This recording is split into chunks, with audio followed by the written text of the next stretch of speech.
It's Friday, and it's supposed to be a Friday where I thought that by now we'd have another sign over the line. I'm going to be honest. I wouldn't say necessarily a sign over the line. I was highly anticipating that we would have an agreement in place to sign a goalkeeper. I felt that was going to be the big tick this week. I felt that was going to be something that would happen probably early stages of the week, but it's dragged on a fair bit. But today, I've got to be honest, I was very much preparing this video to be that West Ham have agreed a deal with Leicester City for Mads Hermansen. But that's not the case, and there's a few twists in this, and it's hard to keep up with it. I'm going to be honest. I'm always, pulling my hair out here, trying to keep up with what's happening, and it's still even now. I feel like I'm having to read between the lines of what I think's happening, and maybe let's have a chat about it and see what we think. Before I do though, if you're new to the channel, do subscribe. It takes 2 seconds to do so. Really appreciate it. We are getting really close to that 15,000 mark. I think we're about just over 200 away. I really want to try and get that before the start of the season. So we've got a couple of weeks. So if you can check it out for us, I really, really appreciate it. That'd be wonderful for this channel to be at 15,000 at that point. So yeah, if you can check for us, or if you're new to the channel, please subscribe. I really do appreciate it. Also hit that like button, because that also helps us to reach a new audience and to join part of this channel. And yeah, it's great to be on board. And this is a great community here. So really do appreciate everything that you do. Also, Iron Threads. I've got my bits through from Iron Threads. I've had a couple of bits through. I've got a new mug. Look at that. I've got a green screen on, so it's a little bit. It cocks up with the colour. That is a white mug. So sorry about that. That kind of cocks it up, doesn't it? Yeah, it doesn't really like different colours. And also, that's an Iron Ball mug. I've also got the shirt here. A nice T-shirt. It's a nice slick design. This is, and I really like it. We're very pleased. So yeah, Iron Threads. I've got the link in the description below. Go and check it out. 10% discount at the moment. And that's for for a new shop opening up. And yeah, so go and check it out. I've got some bits and pieces there. They've got some new products coming out soon as well, so go and have a little look at that. Yeah, that'd be great. Right, let's talk about West Ham and this confusion. So I want to just go back to the beginning of the week, just so we can kind of get the full story of what's happening here. My understanding was that Mads Hermansen was the most likely goalkeeper that we were going to sign this transfer window. I know that there is Zion Suzuki that's involved as well. West Ham are very keen on him. I've always felt that Suzuki was seen as a bit too expensive, and there was a suggestion that he probably wasn't quite ready to move to the Premier League yet. But as the week's been rolling on, in terms of Suzuki, there seems to be some suggestions from that end in terms of Palmer that he's going to be on the move. I mean, he hasn't been featuring in their pre-season, and there's been lots of suggestions online that West Ham would be his destination. But again, my feeling was that Hermansen was the most likely signing. The reason being, he just fits the profile for me. Very good goalkeeper, plays out well. He's very good at distribution, good with the ball at his feet, which I think ticks a lot of boxes for Graham Potter. Premier League experience, obviously lived in England. And of course, Kasper Ankergren, our goalkeeping coach, he worked with him. He worked with him at Bromby, so he knows him, helped develop the player. It just feels like this is just tick, tick, tick, tick, tick. Also, as well, on top of that, West Ham actually name dropped him, in an official website announcement when they appointed Kasper Ankergren. They mentioned Mads Hermansen and said he helped develop him. So you add all these things up. It's just like, well, this is the guy we're going for. And I'm more than happy with that. So again, we've been reporting it. We had a big update. I think it was it yesterday, possibly yesterday, come out from XWHU employee on Hermansen, and basically saying that the deal's getting closer. West Ham are getting confident we can strike a deal with Leicester City. I felt like that it was just that's the way this was going. Then as time sort of rumbled on a little bit longer, as I say, I've been kind of waiting for the breaking news kind of thing from X to say, yeah, deal's been agreed, the player's going to be coming in for a medical. That's kind of what I've been waiting for to happen. But that hasn't landed. In fact, what's actually happened is almost like the Suzuki rumours have started to intensify, that West Ham are still firmly in talks with Palmer over Suzuki, and the player's possibly going to be keen on the move, and they're getting closer to evaluation. You're thinking, hang on a minute, what's going on with Hermansen? So I've kind of decided to, again, I've still stuck with my view that Hermansen's the most likely arrival, but it was that Potter's number one choice, I understand it, is Suzuki. If he could pick any goalkeeper that he wants to bring to the club this summer out of the options we have, Suzuki is the number one choice. Hermansen, though, is very much highly rated. So As I say, Suzuki, though, I felt was just a little bit too more expensive. However, what Suzuki does also bring is the Asian market attraction, which something West Ham really wants to tap into. A lot of obviously clubs do it. You got to look at Tottenham, with Son, and look what he's brought to that football club in terms of revenue is phenomenal. So I think West Ham kind of want to explore that as well. So maybe that's sort of counterbalances the higher expenditure. Also, he's younger. And it's felt like he is regarded, he could go on to be a top goalkeeper in world football. So the ceiling's higher, all these sort of things. So it's West Ham sort of weighing out what they're going to do. So that's where we are. That's kind of where we were up to very recently. And now it's come out it's broken by Fabrizio Romano this afternoon that we are now looking at John Victor of Botafogo. So this is the update from X. I'm just going to read out what he said here. Turns out for the books, it appears that West Ham have now also submitted an £8 million euro offer for Brazilian goalkeeper John Victor. This is a surprise move as West Ham have been in firm talks with Leicester City over Mads Hermansen and Parma over Zion Suzuki, should I say. Right, let's have a quick go down. I don't want to read everything he's written because there's quite a fair bit here. Okay, it's thought that he would need to obtain a work permit despite not featuring the Brazil national side because he played in the World Cup. Okay. Right. So this is what X has said, and I need to this is where my mind's going at. Whether this is a sign as an alternative to Suzuki and Hermansen or a backup is unclear.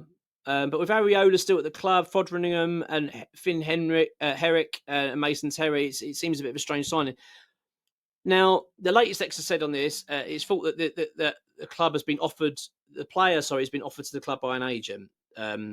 This is John Victor, okay? And top source of the club has confirmed that we have a number of keepers that we're currently interested in. So that's all they've said at the moment. So that's probably come from David Sullivan, okay? I'm trying to read between the lines here on this goalkeeper thing. I think it's either two things. It's either that West Ham are looking to sign him to replace Areola. And I think that's quite feasible. And the reason I say that is because I just don't see Areola staying at the football club to be a number two. Areola wasn't happy at being number two when we had European football. This is when Fabianski was our number one goalkeeper. The first season of the Europa League, when we got to the semi-finals.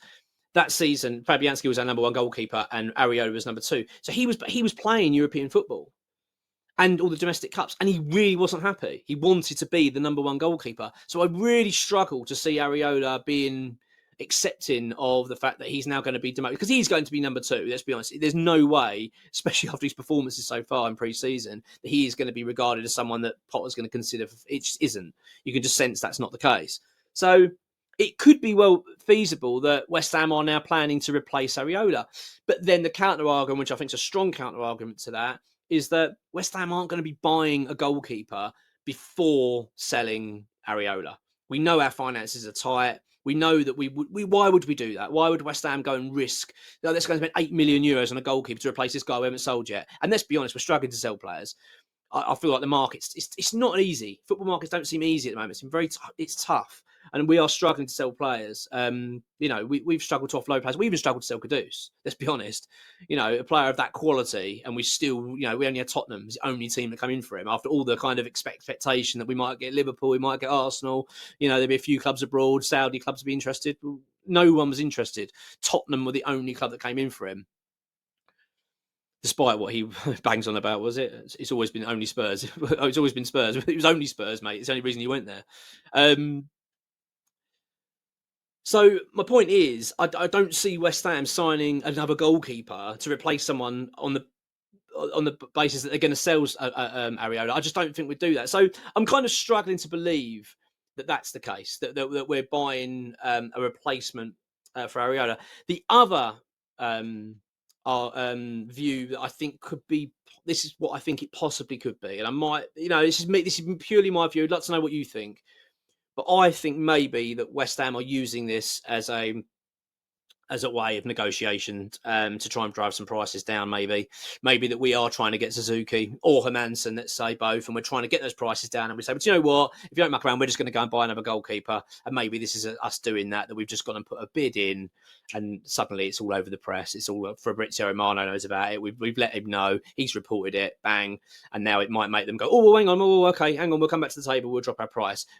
That's my gut feeling. That's where I think that's at, because I cannot believe that we'd spend all the time that we have on Suzuki, and because let's get this right, with Suzuki, West Ham have actually sat down with the player. It's not just that we've been speaking to an agent or a club; we've been sitting with the actual sat down with the player, and I get the feeling he wants to come. From what I'm reading and what the fact he's not featuring for Parma makes me think that he wants to come, and I think Hermansen wants to come to West Ham. That's what we understand it. The player's keen on the move as well, so. What my point is, I'm struggling to believe that we'd have all these kind of advanced talks with two goalkeepers that we're keen on, then we'd suddenly go, oh, we're going for another one.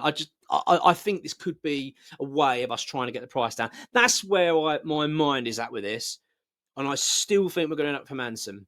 But my confidence levels of getting him a slightly drop in. I do think Suzuki could be our goalkeeper as well, just because of what's going on in Parma. And all that kind of stuff. I don't know. It's a real interesting one. It's quite difficult to keep up with, almost to the point where I'm recording this and I'm thinking back in mind, I've probably got to do another video in an hour. Do you know what I mean? It's ridiculous. But I don't know enough about Suzuki, so I can't really get excited about him. Other than everyone just keeps saying, "Oh, he's this. He's got so much potential. He could be like a top world class goalkeeper." It's like, well, okay, that's great, but it's hard, isn't it, to get to be excited about things like that. I prefer, because I know Hermansen in terms of watching last season, and I've been sort of reading up on him quite a lot and watching videos of him. I'm starting to get quite excited about him as our goalkeeper now, so I'm kind of feel like I'm starting leaning more towards there. But look, I'm open to suggestion. If anyone knows about Suzuki, by the way, and has more of an insight, drop comments in. Let us know. Let us know what you think.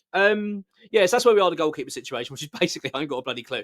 But I still think we're going to get a goalkeeper very soon. And I say I'm still standing by Hermansen. I still think that's where we're going to end up. But as I say, my confidence levels on that have slightly dropped a bit. But I don't believe in this Victor move. I just don't get it. That doesn't add up. And also his age, I think he's 30. Just something ain't stacking up there. So yeah, that's where I'm at with that one. Right, let's talk about Jacob Ramsey, because that is the big story, I think, at the moment. I've taken quite a lot of pelters over this, actually, over this Jacob Ramsey story, because I think because of what we talked about Harvey Elliott, and West Ham are still very keen on Harvey Elliott, by the way, but apparently he wants European football. That's proven to be difficult. He's got a lot of options on the table, and European football is a kind of an attraction for him, which I do understand. I think if West Ham sold Paqueta, I think we'd go all out for Harvey Elliott. I really think we'd throw the money there and probably be able to get him over it. That's my feeling on it. I get the feeling if Paqueta stays, which I'm more than happy to see happen, maybe then West Ham will go, oh, okay, well, do we need to go and spend money now on Harvey Elliott? I don't believe we would do that.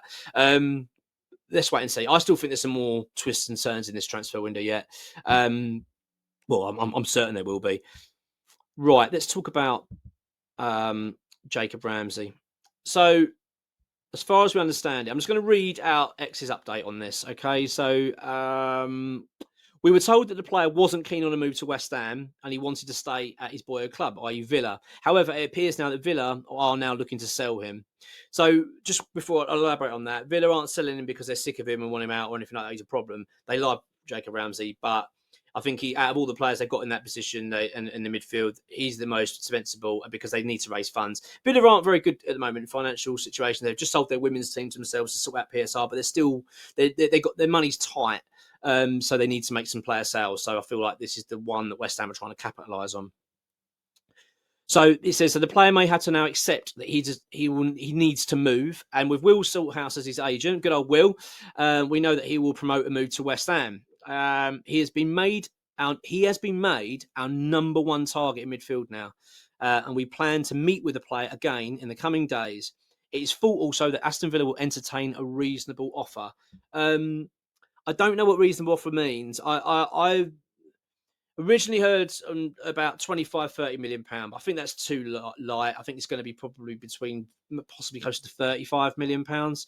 I think I really like Jacob Ramsey. I think he would just inject some pace and power, an attacking threat in our midfield that we really lack. I just think it would be an immediate upgrade in our midfield. I'd be very, very happy with this.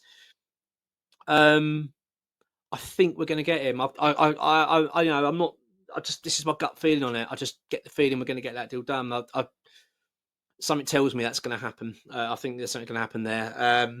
But having said that, I've said that a couple of times. I've know about players, so I know people are going to call me out on it. But I do think something's going to happen there. I really do. But let's wait and see if we get more developments. So this is where we are at the moment. Matis Fernandes, West Ham have been speaking to Aston Villa. Well, maybe they have been speaking to Aston Villa, but not necessarily about Matis Fernandes. Matis Fernandes and obviously Southampton. They have been speaking to them about him. There's talk that possibly an arrangement of us selling James Ward-Prowse to them and we get Fernandes. I'm not quite sure how that would work. The reason I say that is because of PSR and James Ward-Prowse. He's not in a great PSR position for us, I don't believe. So I feel like if we sold him, we'd make a loss. It's not great for PSR, so I think there's a reason why we want to keep him. So I'm not quite sure. I'm not sold on Fernandes that we're going to get him. I really hope we do. I really rate him.